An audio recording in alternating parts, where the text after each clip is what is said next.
Today I'm joined by Chris Rees, the Marathon Director of ABP Southampton Marathon Festival, to talk about what makes this event such a standout on the UK running calendar. Good afternoon, sir. Good afternoon. Welcome to Unity 101. What makes the Southampton Marathon Festival unique compared to other UK races? It has to be the residents in Southampton coming out to come and cheer on all the runners. There's something very special about going around this city, and I think this is our 11th year we've been doing this year, and I think every year there's just something different or something quirky where the residents have come out to come and do something. We've teamed up with Music in the City this year, so Music in the City and their team have been putting together acts. So this year we've got 42 acts and over 500 performers performing for the runners. So as you're going round, it really is that kind of festival atmosphere as you're going through, and that's something we want to kind of build on year, and the team at Music in the City have just done a fantastic job in terms of getting more acts out to make it a nice exciting run for the runners. Who is the event best suited for? Beginners, experienced runners, or both? I like to think we've got something for everybody. So we've got everything from a mile fun run, so you can be a beginner to come and lace up your trainers for the first time to come and get involved. We've got a 5k, a 10k, a half marathon and a full marathon. And it really is a course that is suitable for your first time event, or if you want to come in and challenge yourself to try and push yourself for a higher distance as well. So we have got an event that's suitable for all ages and all abilities. What can runners expect from the course itself? The thing I love about Southampton is we've got a total mix. So based in the city centre, we've got the dock, we've got waterfront, we've got the parks, we've got the beautiful common. We've also got Southampton's beach down at Western Shore as well. We get to cross rivers and bridges. It's just, I think there's just something very different and varied for the course. It's not just one road running through lots of residential. There's a huge mix on the course, which means that it just flies by, and there's always something exciting for the runners to see as well. Does that give you logistic problems then in trying to get that sorted out with the local authorities? Yeah, so we're in the 11th year now, so it's taken time, and we've adapted and evolved the race. So we use the underpasses at the Avenue, we use the underpass by St Mary's Stadium as well. So we do make sure there's still a flow of traffic, and on our residents page and our website there is a one-way loop you can get all around the city now. So that was really important to us, to make sure that the city can still operate and run on a race day, but the runners still get a great experience and get to see all the exciting parts of the city as well. You mentioned at the start community sort of gets involved. So how important is for the community to get involved and almost feel it's their festival? Yeah, very much so. So I'm a Southampton boy, I'm a Southampton runner, and I think it's really important to make sure we get people from the community involved. So each section, each course, each corner all has its own feel, and as we go through so many different parts of the city itself, it's fantastic to be able to actually see different areas own their part, come out and really showcase the best of their city.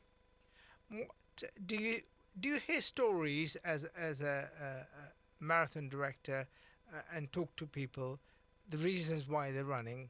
Some are unique, some are different, some just run because they enjoy running.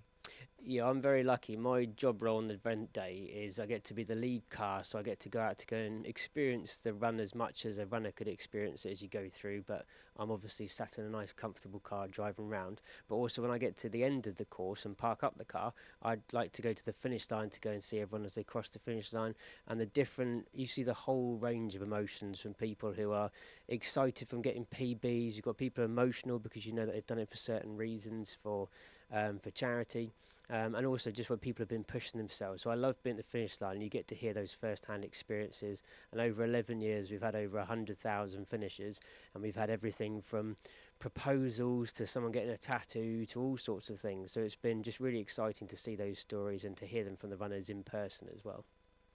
Do you feel the atmosphere for each year that you've done since 2015, the Southampton Marathon, is different, or do you work really hard with your team? Get the Unity 101 smartphone app today and never miss another thing on your favourite radio station. Listen to us live, interact with us in the studio, or even listen again. The Unity 101 app for smartphones. Download today. Right across the city on FM and around the world online. The South's only Asian and ethnic radio station.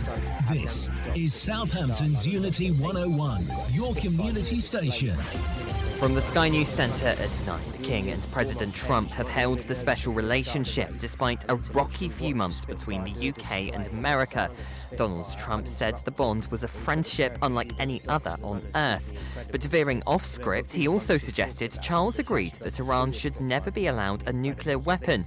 Speaking at a state banquet at the White House, the King highlighted the importance of the alliance between the two nations. We have traded, innovated, and created together. We've stood together through the best and worst of times. A charity estimates 10,000 baby losses could be prevented each year if women are offered routine tests after their first miscarriage. Currently, closer examinations are only available after their third pregnancy loss. More than 40,000 complaints about poor building work over the last year have only resulted in 43 convictions. And investigations found enforcement varies between local councils, with a third failing to prosecute anyone. Conservative MP and campaigner Mark Garnier says victims lack options. Aside from going to a court, which is a hideously expensive experience, so we need to find a licensing regime that means that all builders find themselves regulated, and if they don't get it right, they lose their license and then they lose their livelihood. The Housing Secretary says there's more money for trading standards to take action. A new report's found more than 2/3 of toddlers under the age of 2 are using screens, some for up to 8 hours a day. The government recently advised parents that kids that age shouldn't be using screens unsupervised at all. In sport, Silverstone has offered to host any Formula One races that have been cancelled due to hostilities in the Middle East. This month's meetings in Bahrain and Saudi Arabia were both called off. And Ed Sheeran's revealed he's been struck down by shingles for the last month, but the singer says he's looking forward to gigs in South America. That's the latest. I'm Cam Hall.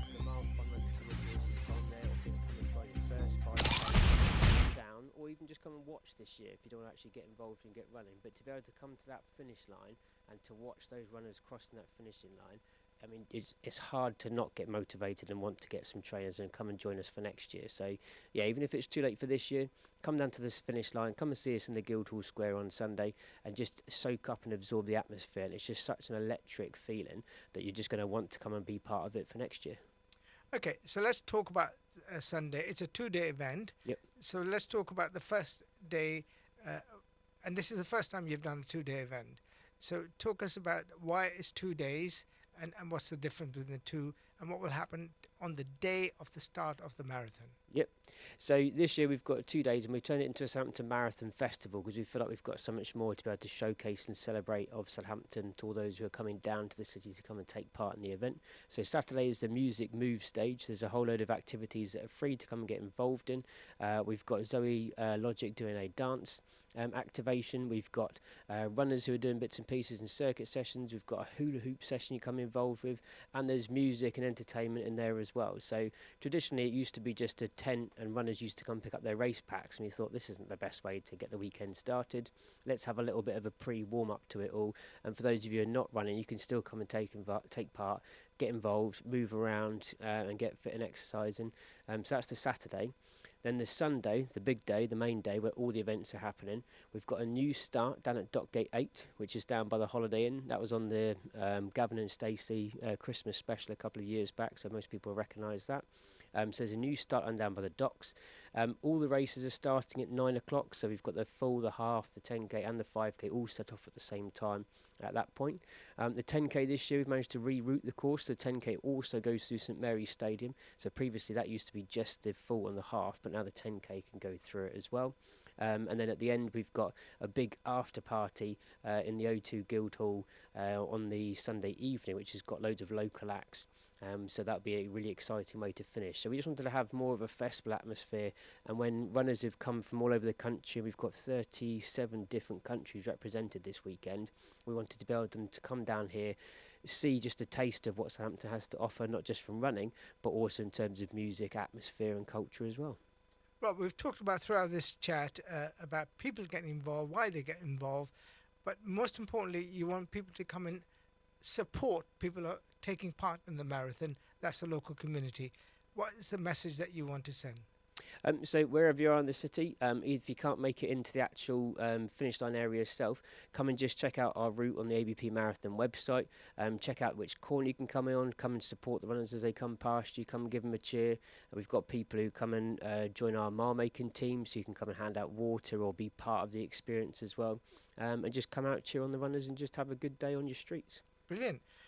That's Chris Rees, the marathon director. Thanks for sharing your insights and best of luck with this year's festival. And we look forward to seeing runners take on the challenge. Finally, where can we get more details? Best place to go is our website, which is abpmarathon.co.uk.